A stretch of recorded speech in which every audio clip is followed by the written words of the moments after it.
Perhaps the most painful secret in Stranger Things Season 2 is one that is not kept as carefully as all the other secrets are.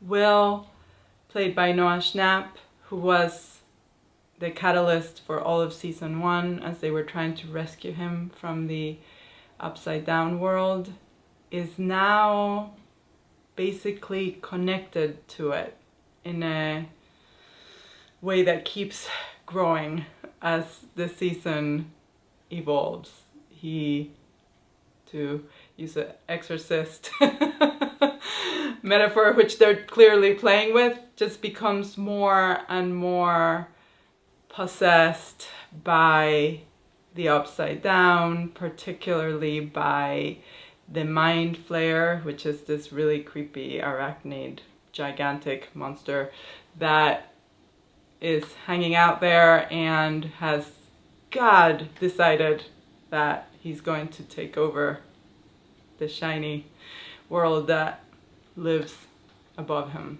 And unlike everyone else, Will is being very honest about what's happening. It's hard to articulate it, but he is so close to his mom Joyce, played by my beloved Winona Ryder, and he even trusts Dr. Owens, played by Paul Reiser. He tells them what's happening, and they measure his brain waves, and Winona looks into his face and says, please tell me. And he does, but it's really hard to explain what's happening because it looks like it could be a hallucination at first, and then when the monster really possesses him, he takes over. Will forgets everybody except for his mom, because who can forget Winona, right? Or your mom. And even through all of this, he continues to try, even using Morse code when he's truly, truly possessed, to explain that he's still in there.